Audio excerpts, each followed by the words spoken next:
প্রিয় ভিউয়ার্স, মা বাবা, ভাই বোনেরা, আসসালামু আলাইকুম ওয়া রাহমাতুল্লাহি ওয়া বারাকাতুহু। আসুন তরিকতের আমল থেকে কিছু বলি।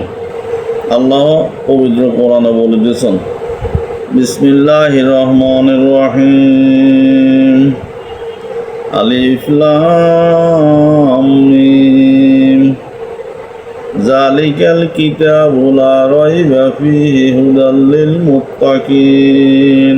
সেই কিতাব যাহা দ্বারা আমার বান্দা মুমিন মুসলমান এবং মুত্তাকিগণ হেদায়েত প্রাপ্ত হইবেন, যাহাতে কোনো সন্দেহ নেই।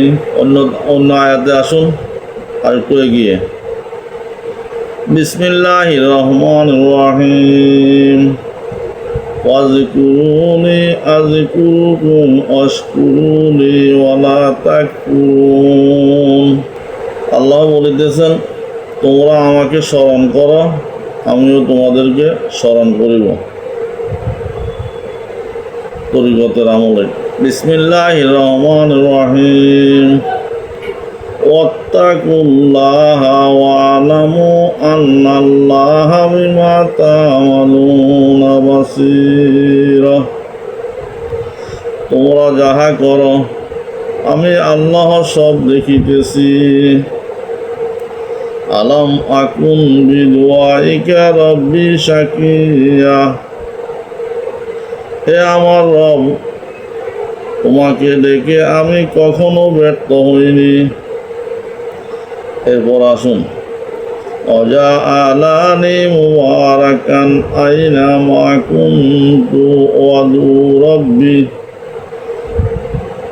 যেখানে আমি থাকি না কেন তিনি আমাকে বরকতময় করেছেন, তিনি আমার প্রতি মেহেরবান।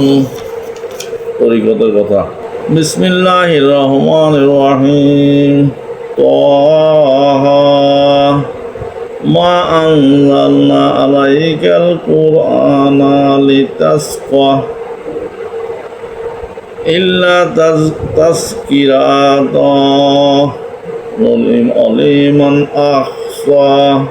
তোমাকে কষ্ট দেওয়ার জন্য, অর্থাৎ মানুষকে কষ্ট দেওয়ার জন্য আমি তোমার প্রতি কোরআন নাজিল করিনি, বরং যারা ভয় করে তাদের উপদেশের জন্য।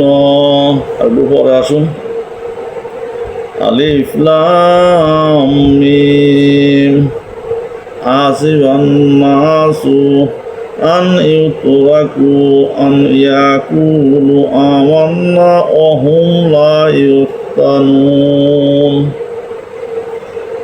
তরিকত, মানুষরা কি মনে করে আমরা আল্লাহকে বিশ্বাস করি, এই কথা বলিলে আমি ওদের পরীক্ষা না করে ছেড়ে দিব। বুঝে অর্থ সহ পড়ার নামই হলো তরিকত।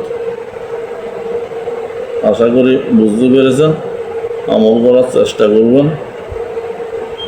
ভালো লাগলে লাইক, কমেন্ট, শেয়ার করবেন। পরবর্তী পর্বের জন্য অপেক্ষা করুন।